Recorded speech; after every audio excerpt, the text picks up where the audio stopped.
안녕하십니까, 패스매니저 정훈입니다. 영상 설명에 본 무료 학습지가 링크로 제공되니 먼저 다운받아서 풀어보시고 나서 영상을 시청해 주시기 바랍니다. 그리고 이 영상 이외에 제공되는 NCS에 대한 기본적인 이해를 먼저 하고 나서 영상을 보시면 훨씬 도움이 된다는 점 알아주시기 바랍니다. 일단 첫 번째 문제는 공사비에 따른 수수료를 이제 구할 것을 요구하고 있죠. 그리고 그 수수료를 구해야 되는 기준으로 법조문을 제시해 주고 있습니다.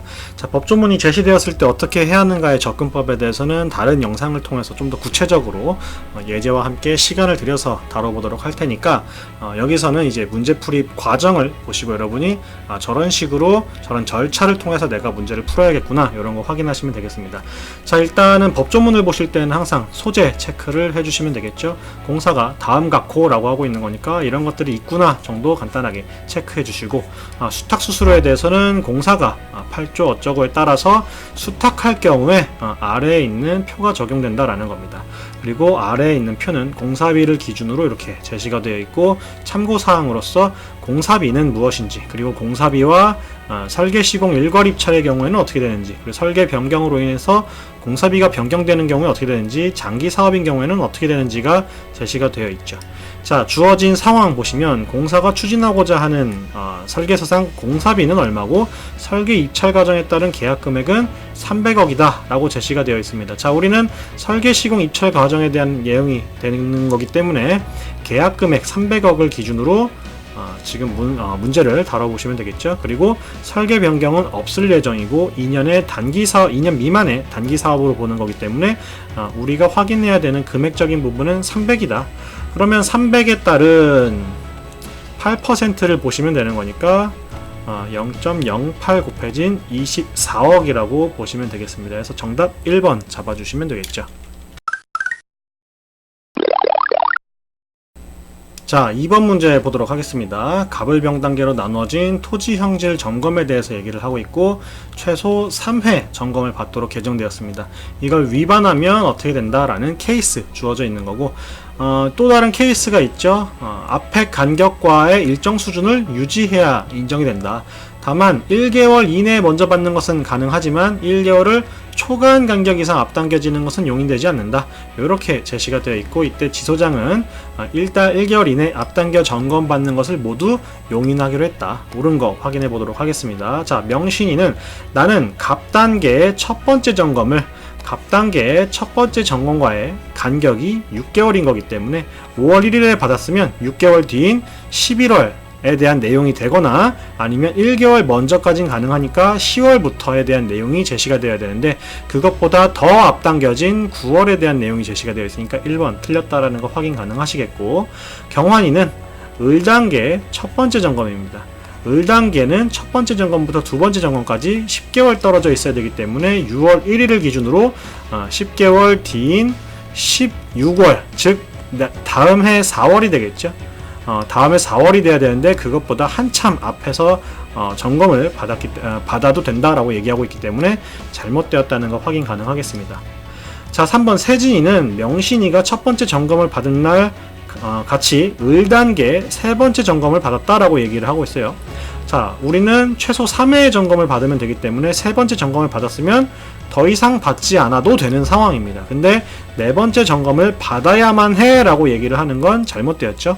받아도 돼 라고 얘기를 해야 되겠지만 의무적인 내용을 제시해서는 안 되겠다라는 거 확인하시면 되겠습니다. 자, 그 다음에 나루는 병단계의 두 번째 점검을 6월 1일에 받았고, 첫 번째 점검은 그것보다 언제 받으면 되겠습니까? 병단계는 12개월의 간격, 그러면은 최소 10일에서 12개월의 간격을 두면 되기 때문에 7월 1일이면 그 다음 해 11개월 뒤에 지금 두 번째 점검을 받은 6월 1일에 해당이 되겠죠. 그렇기 때문에 4번 정답이다 라는 거 확인 가능하시겠습니다.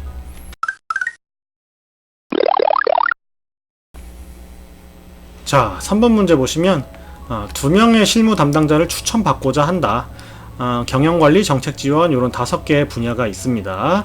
이렇게 제시가 되어 있죠. 그리고 실무 담당자에게 요구되는 역량은 밑에 제시가 되어 있는 것들이 요 4가지다 라고 얘기하고 있는 거고, 추천 대상자 5명은 각기 다른 능력을 지니고 있는 것으로 평가가 되고 있습니다. 자, 담당자로 추천되지 못할 사람은, 그러면은 지금 주어져 있는 게 이 A, B, C, D 5명이고, 그리고 주어진 역량이 논리, 공간, 그리고 수리, 리더십, 이렇게 4가지가 되겠죠. 각 역량마다 3명씩의 사람이 이런 역량들을 가지고 있는 거고, 3가지 역량을 갖춘 대상자는 C와 E뿐이고 나머지는 2가지의 역량을 갖췄다 라고 얘기해주고 있습니다. 자, C와 E의 C와 E를 보시면 공간지각 능력과 리더십을 공통적으로 갖추었다 라고 얘기하고 있으니까 요 2개는 제대로 갖췄고, 나머지는 서로 다른 얘기를 하고 있다라고 보시면 되겠죠. D는 C에 비해 리더십이 부족하다. D는 C에 비해 리더십이 부족하다. E에 비해서는 수리 능력을 갖췄다. 그럼 E는 수리 능력이 부족하다는 얘기겠죠.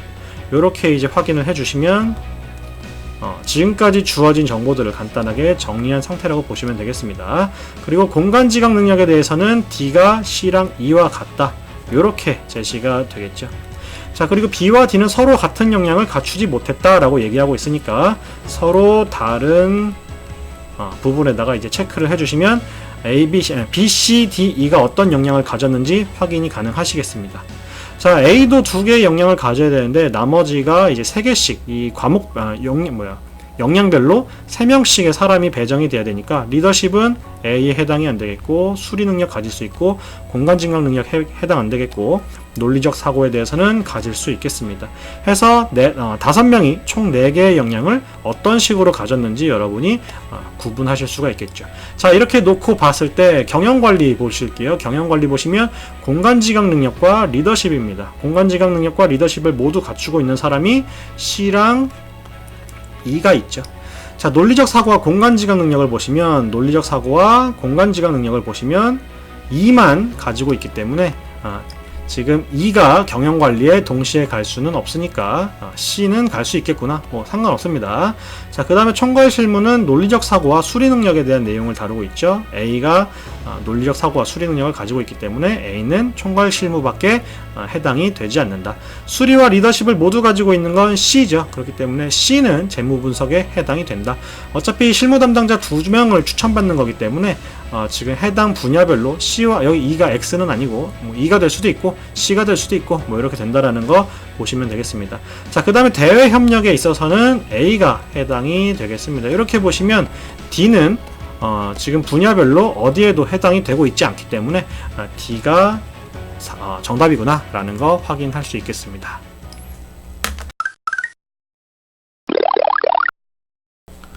자, 4번 문제 보시면 출장 팀원으로 구성 가능한 직원들의 조합은 가능한 조합을 얘기하는 거기 때문에 확실하게 하나로 떨어지지 않더라도 주어진 조건들을 통해서 불가능한 것들을 제외한 나머지를 확인하시면 되겠습니다. 자, 쭉 보시면 과장 이상 직급의 책임자가 인솔을 해야 한다. 현재 과장은 라미별 과장과 성훈재 과장이기 때문에 라미별과 성훈재가 모두 없는 3번 같은 경우 이제 아웃이 되면 되겠죠. 자, 그 다음에 인사고과 점수가 하인 직원은 배제된다. 자, 성훈재 과장은 배제가 되겠습니다. 그렇기 때문에 이제 1번과 2번 중에 답이 있겠다. 노진수는 무조건 가는구나. 뭐 그런 정보는 뭐 획득해도 문제 안 되겠습니다. 영업 부문과 영업 지원 부문으로 구분이 된다. 영업 부문은 개인 부동산 어쩌고가 되고 있습니다. 그럼 여기는 영업이 되겠고, 여기 2개는 지원이 된다라는 거 볼 수가 있겠죠. 자, 그 다음에 출장 팀원은 영업부문과 영업지원부문 둘 중에서 최소 1명씩은 포함이 되어야 한다. 그러면 영업이직은 3개가 있기 때문에 김남동, 라미별, 노진수로 이루어지면 안 된다라고 하는 겁니다. 해서 답은 1번이라는 거 보실 수 있겠고, 마지막 조건을 통해서도 5만원 이상 지참을 하고 있는지, 이미 라미별 과장이 5만 5천원을 지참하고 있기 때문에 전혀 문제가 되지 않겠다라는 것까지 볼 수 있겠죠. 자, 자, 5번 문제 보시겠습니다. 옳은 걸 골라주는 거고, 간단한 매뉴얼이 제시가 되어 있어요. 매뉴얼도 법조문과 마찬가지로 여러분이 문단별 사고를 해주시면 되겠습니다. 효능 효과에 대해서 다루고 있고, 용법 용량에 대해서 다루고 있고, 특히 성인에 대해서 언급을 하고 있죠.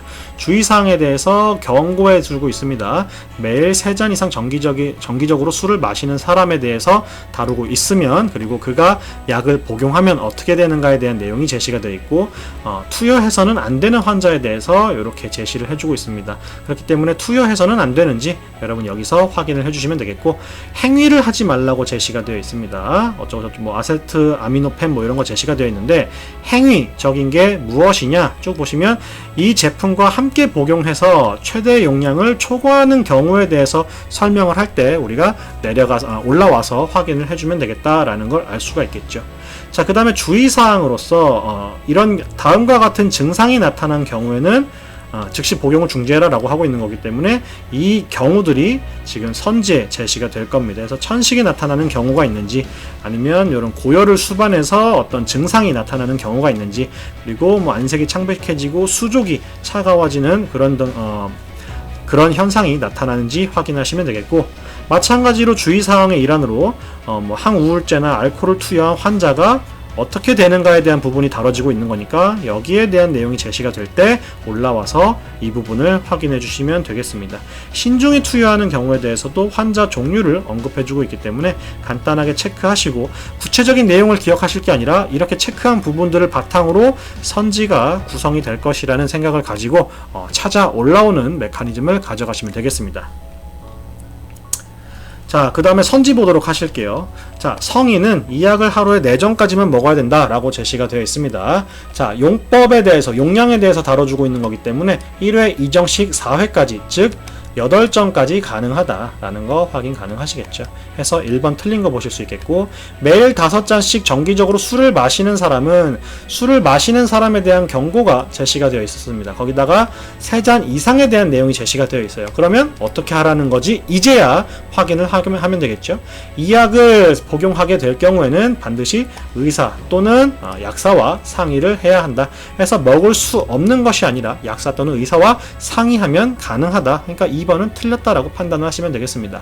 자, 그 다음에 3번은 천식이 나타난 경우에 대해서 제시를 해주고 있죠. 복용 시 주의사항에서 우리가 아까 천식이 나타난 경우에 어떻게 해야 되는지 제시가 된다라고 제시가 되어 있습니다. 확인할 수 있습니다. 그렇기 때문에 천식이 나타난 경우, 이와 같은 증상이 나타난 경우니까 즉시 복용을 중지하고 상담해야 한다. 따라서 즉시 복용을 중지해야 된다는 게 확인 가능한 정보다라는 걸 알 수가 있겠죠. 그래서 정답은 3번이 된다고 보시면 되겠습니다.